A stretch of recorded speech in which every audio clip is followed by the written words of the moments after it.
Welcome to the Impact Multiplier CEO podcast. If you're a chief executive, or if you think like one, and you want to create exponentially greater impact, then this show is for you. My name is Richard Medcalf, founder of X Quadrant. I coach some of the most successful and impressive CEOs and executive teams on the planet and help them achieve extraordinary results. And no matter how successful you've been in the past, there's always a whole new level of impact available to you. So, if you're ready to play a bigger game than ever before, I invite you to join us and become an Impact Multiplier CEO. Hi there, welcome back. It's Davina Stanley here with Richard Medcalf on the Impact Multiplier CEO podcast. Now, Richard, you've got another curly question for us today. What is it? Yeah, absolutely. Yeah, we are going to get into another question to help you multiply your impact. And this question is, what's the dissonance? And another way of saying it as well is, who's speaking the unwelcome truth? So what's the dissonance and who's speaking the unwelcome truth? How often is the unwelcome truth the very best truth you've been given in a very long time, even if it stings? Can be such a valuable thing to receive if we can let our defenses down and listen. But it's hard to do it, isn't it? It's hard to speak up when you've got that unwelcome message to deliver. Well, and what I'm finding is that, as I'm working with high-level leaders, a lot of them actually have a gap. They don't have enough unwelcome truth in their life. Now, they might, on one level, they might say, I get unwelcome news every day, right? But they often find themselves, as a senior leader, you'll find yourself surrounded by yes men, right? People who are telling you what they think you want to hear. And they don't often do it deliberately, but who wants to be the bearer of bad tidings? Who wants to go head to head against somebody who's more senior than you and who's got their own very clear ideas about how things are. And at the end of the day, despite how much permission you give people, it can be really hard, because at the end of the day, is it really worth the risk to have that conversation with my manager or with my leader? And and in addition, we know about confirmation bias, right? We know that we are wired to look for things that reinforce our current beliefs and our current perceptions. And so if you combine, as a leader, your own confirmation bias, which we all have, and the fact that we're less likely to have challenging conversations from the people around us, then that puts us in a bit of a precarious position. It does. And I'm actually thinking back to a prudential inquiry here in Australia into one of our banks in particular. And one of the comments made there was that there was a culture of hiding the truth from the senior executive. And when working in that organization, sometimes people will say to me, yes, we've got a very upward facing culture where we're very careful what we send up. And I think one has to be courteous and careful about what one sends up, of course, but I think there's a very big danger, particularly the closer you get to the top, to not deliver those messages, but also if you're not getting them, work out a way to get them, find a hack. Yeah, and it's also, it's interesting to think about why is that happening? And perhaps sometimes it's because if you bring a message up to your senior leader, they're just going to push the problem back on you. In other words, there is such a culture. There's such a culture of being like can do and like problem solving. Don't bring me problems, bring me solutions, right? And I see that in clients. Like that's a good mindset to have. But there are times where you haven't got the solution. It's above your pay grade in a certain way. You don't have the span of control. You can't, and it's not actually.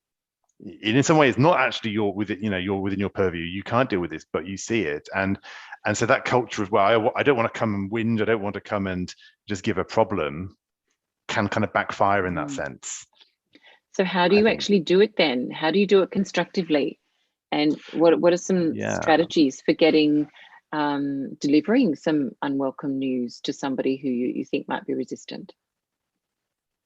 Yeah. So, well, I think there's two ways of looking at it, right? So there's how do you deliver it to somebody else, and also how do you create the culture where people deliver it to you? Yes. Right. And so I'd probably focus on that second question. But even before we get there, I'd step back and just say, are you really committed to hearing unwelcome truths? Or are you really actually committed to dissonance? Because actually, the corporate world is addicted to certainty and in some ways simplicity, right? We just want, like, just give me a simple message that we can all execute on, rather than accepting that there are these contradictions, these divergences, these dissonances, and having to live with that. But in complexity, in this world where there's so many interlocking pieces, no one has anything like the full picture, right? Not even the best leader is going to be able to see all the factors and all the drivers impacting their business. And that's why, in a sense, this diversity movement has arisen. I'm obviously partially because there's a social justice part of it, but in part of it, it's because actually it makes sense to say we need divergent perspectives to allow us to triangulate on a problem and understand it in its entirety, or at least to a bigger degree. So, if you've spent your entire life in the USA in finance, then you're going to see the world in a very specific way. If you've actually spent some time in the US in finance and then you move to Hong Kong and you worked in marketing, you're going to have a whole different view on the situations, and you're going to see the world through a different lens. And then if you actually move to South Africa and you work in operations, you're going to see the world in a very different way.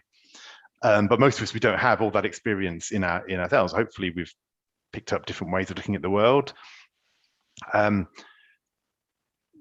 in the absence of having all of those experiences, and just our day-to-day life, not being able to cover everything. If we're a senior exec, we're not going to have the ground level viewpoint.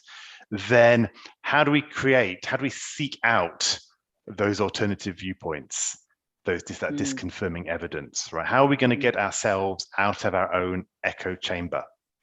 And you asked about practically how you can do that. Well, I think in a sense, there's a couple of moves you can make, right? The first move is to find somebody who is willing to challenge you hard and push you and ask you the hard questions. I often do that for my clients. It's often the role of a coach, but there are obviously many other people that might be able to fulfill that role. I find in organizations, it is quite hard when you have people who have a stake in the game to fully do that. But you might have, a co-founder, you might have somebody else who's perhaps just by their personality is going to be really good at that.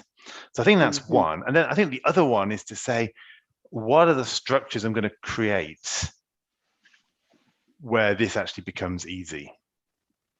So where I'm really giving permission, and I'm not giving where there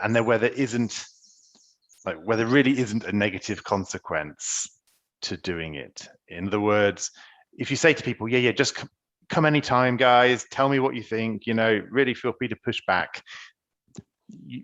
You're kind of giving permission, but people don't take it because, you say that, but the last time somebody dared argue with you, you just told them why they were wrong and why they were stupid. So why would I want to do it again, right? So those things can be harder to do.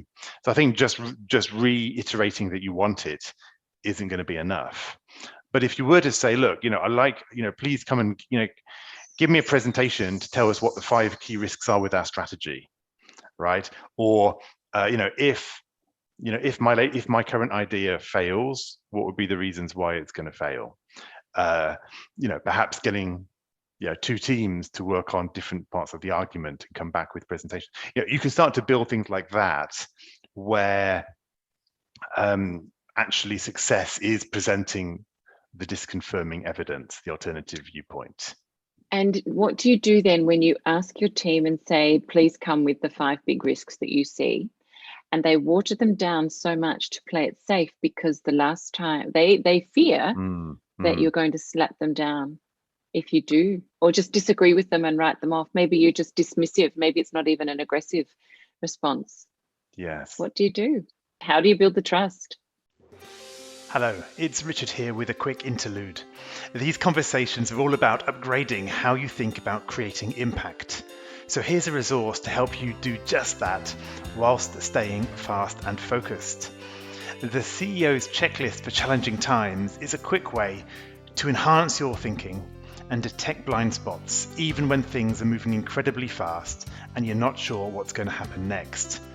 You can get this powerful checklist of 17 world-class strategies by heading to xquadrant.com/go/challenging times checklist with a hyphen between each of those three last words.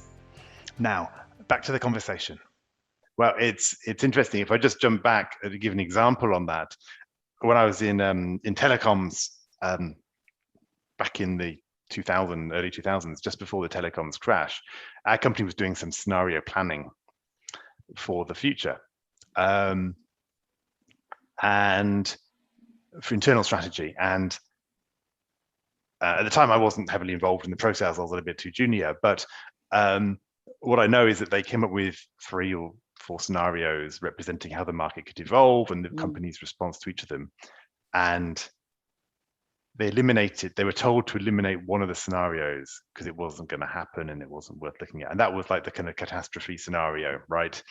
And 6 months later, what happened? The catastrophe scenario. The bubble was burst in the market, all the stock prices collapsed, all this new entrants started going out of business, all that, right? Exactly what happened. And the business had to lay off 30% of its staff. Ouch. And so it was because this kind of really hard, like this real kind of extreme scenario wasn't taken seriously. And so I suppose, what do you do if people come back with things you feel are playing too safe? Well, I mean, I guess you've got to look at yourself, right? You've got to say, well, what am I doing as a leader that's creating this scenario? Absolutely. And then I think the main thing you need to do is either, I suppose you want to say there's nothing here that makes me particularly annoyed or angry. I mean, you can always take it into a game, right? Like, none of this is not shocking enough, Yes. So, I know one person who gave his, give his team flowers or, gifts when they messed up.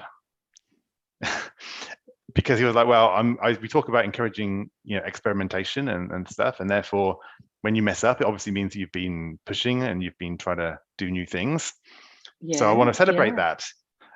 And how many of us actually follow through and say, oh yeah, we want everyone to, fail fast and all the rest of it. And then you do fail and everyone's like, you screwed up. So, yes, so true. So true. Yes. Yeah. So I guess that's kind of what I'd be saying here is, I suppose for me, the how, the what do I do, that all kind of come. But the point of this question, where's the dissonance and who's speaking the unwelcome truth, is to get you to look for that. And once you start to look for it, either you will find it and you will actually draw those people closer to you or spend more time engaging with that.